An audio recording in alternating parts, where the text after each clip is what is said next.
Now, there are a lot of leftists who are really upset that Tim Pool is seeking legal counsel over this. And they're like, oh, but I thought you're a free speech warrior. Why are you suing people who are trying to defame you? So, what happened is that this account, going by the name of Kamala HQ, which has over 1 billion subscribers, and I don't know if it's an official account or not. It's probably not official because it doesn't have the gold check mark. But it is definitely an account that is trying to promote Kamala Harris, and in order to do so, they're not really talking about their policies. That they're trying to show, look how bad Trump people are. So if you want bad people to not gain power, vote Kamala regardless of her policies. That's pretty much the shtick that they're doing.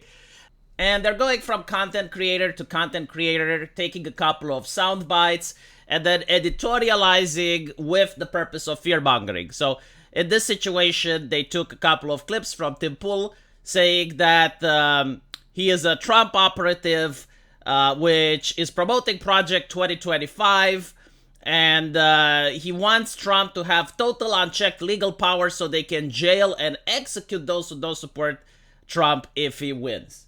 So Tim Pool is basically saying that this is not the case. He is not a Trump operative.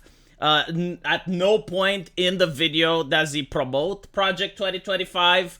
Tim Pool is not on board with Project 2025. I think that Trump himself is not on board with it. He disavowed it several times.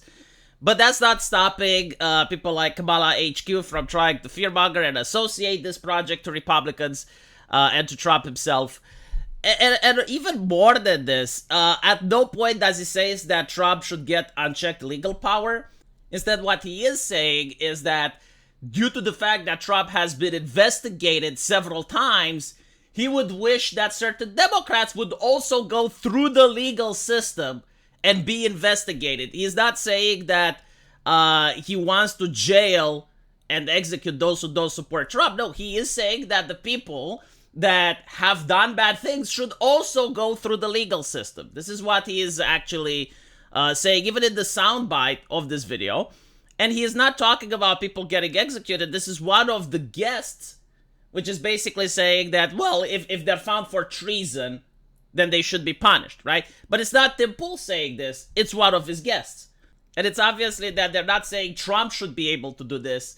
He is saying the judicial system should process people based on evidence and a jury of their own peers.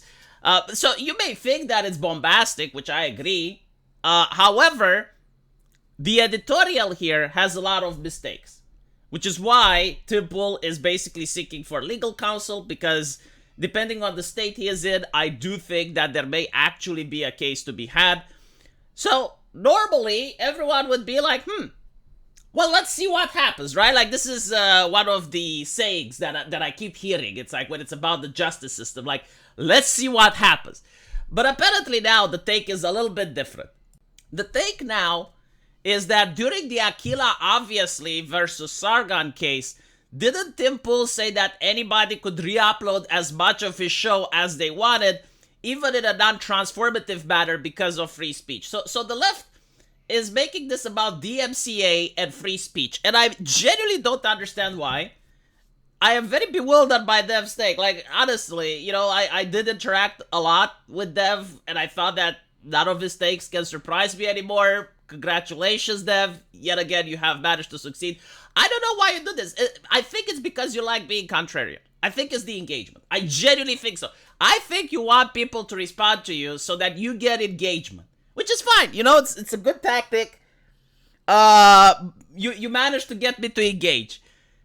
Here's the thing. Tim Pool is not upset that Kamala HQ account is taking his videos, right? Like, he is not filing a DMCA copyright claim over using the footage, because your example here with Aquila Obviously is a situation where a social justice activist was upset that Sargon used footage from her videos.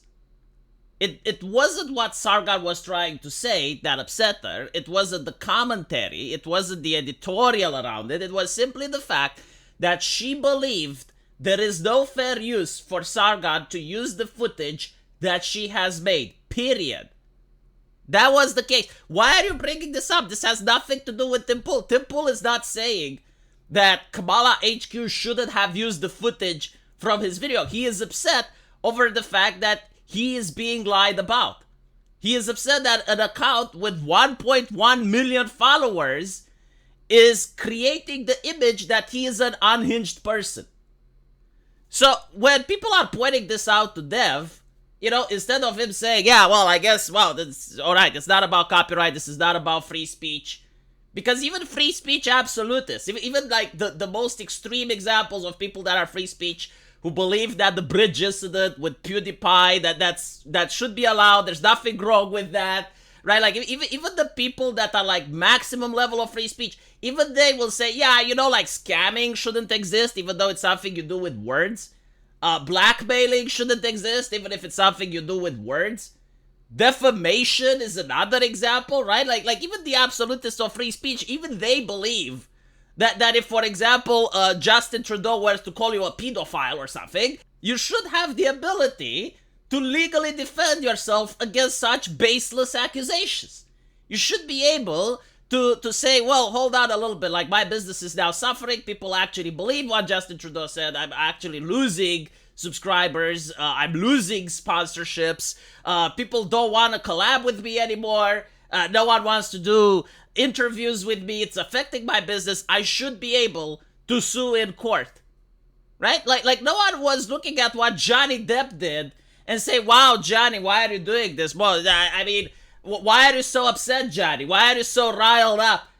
Like, no, even the free speech absolutists definitely believe that you shouldn't be able to defame people, especially if it can bring a risk to their business, which is what Tim Pool is doing right now when he is engaging with legal counsel. So a lot of people point this out to him. A lot of people try to explain, look, this is not about free speech. This is not about DMCA. This is simply about the fact that Tim Pool views that it's affecting his business, it's affecting his reputation. You have this big account that's pointing him as an unhinged person, and there can be individuals that actually look at it, take it as gospel, and then they never want to see Tim Pool again. They see a video from Tim Pool in the corner of their screen, they're not going to click on it because it's like, no, this is a bad person. I don't want to hear it from them, right? So this is why he's entitled to seek legal reparations. But apparently Dev now changes the goalpost. That now he's like, okay, well, fine. It's not about the MCA. It's not about free speech. It's cringe. It's cringe. And we used to laugh at people like this back during GG. I don't know who we is now. I generally do not know who we is. I never laughed at people who tried to clear their name after being defamed. I don't think Tim Pool has ever laughed at people who were also trying to clear their name. I guess, like, it depends from case to case. Like, yeah, if you have an individual that would try to sue 4chan over something that an anonymous person on the board has said, yeah, I would probably laugh, simply due to the fact that I know how ridiculous that lawsuit would look like and the fact that the person would probably never win. But in the case of Tim Pool, we're not talking about that. We're talking about an account with over 1 million subscribers that has said things about him that aren't true, and he wants to clear his name. I do not see the comparison. I don't even understand what this has to do with the Gamergate days, with shit that happened like 6 or 7 years ago. Like, even assuming that back then Tim Pool would have laughed at people that were suing over tweets, in 6 or 7 years, a lot of people can change their mind. Like people actually do grow. Like the concept that, no, like, your ideas from 6 or 7 years ago are exactly the same today, and anything that you said like 6 or 7 years ago should be true today. Like, I'm sorry, but this is just not how human beings work. And I think you know this. I think Dev understands this, but he's just trying to be a contrarian. I think this is I finally figured it out. Is that he just wants the engagement. Because there's no way of going from something like the Aquila Obvious case, which has nothing to do with the current situation, and when people prove to you that it has nothing to do with the situation, you're just changing your tactics. So there's 2 explanations. Number 1, he's being contrarian, or number 2, he just doesn't like Tim Pool. Which is fair enough. You know, if you don't like the Mini Mini, you don't like the Mini Mini, but just outright say it. Just say, look, I don't like Tim Pool, and this is like a great opportunity for me to make a post that takes a dump on him, and many people will join me, and then I'll get a lot of likes. That's fair. You know, that's fair. But be honest about it. Just be honest about it. Like, this